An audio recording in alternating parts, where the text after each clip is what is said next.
దేవుడు మనకిచ్చిన వాగ్దానాలు చాలా ఉన్నాయి. ఇందులో ఉన్న వాగ్దానాలు అన్నీ ఎవరి కోసమట?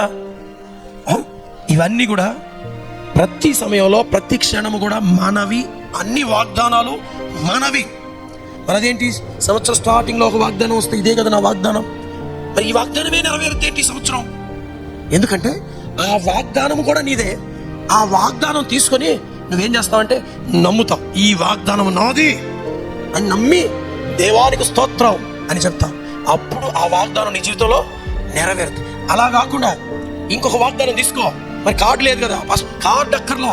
సంవత్సరం స్టార్టింగ్ లో పాస్టర్ గారు వాగ్దానం ఇవ్వాలని కార్డులు పెడతాడు, కానీ కార్డు అక్కర్లా. బైబిల్ తెరు, వాగ్దానం చూడు, ఇది నాది అని నువ్వు ఎప్పుడైతే తీసుకుంటావో, ఆ వాగ్దానం తీసుకుని దేవుణ్ణి అబ్రహాము వలె ఎప్పుడు మహిమపరుస్తావో ఆ వాగ్దానం స్వతంత్రించుకుంటావు. హల్లెలూయా. ఈ లెక్కన చూడండి, సంవత్సరానికి ఒక్క వాగ్దానం కాదు దేవుడు మనకిచ్చింది. ప్రతి దినము ఒక్క వాగ్దానము తీసుకుని నువ్వు నీ జీవితాన్ని పూర్తిగా మార్చుకోవచ్చు. ప్రతి దినమే కాదు, ప్రతి గంట కూడా దేవుని గ్రంథంలో ఉన్న వాగ్దానం ఒకటి చేతపట్టుకుని ఇది నాది, ఈ వాగ్దానం నేను స్వతంత్రించుకోబోతున్నాను, నేను గొప్పగా జీవిస్తాను నువ్వు ఎప్పుడైతే నమ్ముతావో అది నీ సొంతమవుతుంది. This is called receiving the promise of God by faith. అలా ఉండాలి నిజమైన విశ్వాసి. నిజమైన విశ్వాసి దేవుడిచ్చే ప్రతి వాగ్దానము నా కొరకే, అది నాది అని నమ్మి దాన్ని స్వతంత్రించుకునే వ్యక్తిగా ఉండాలి.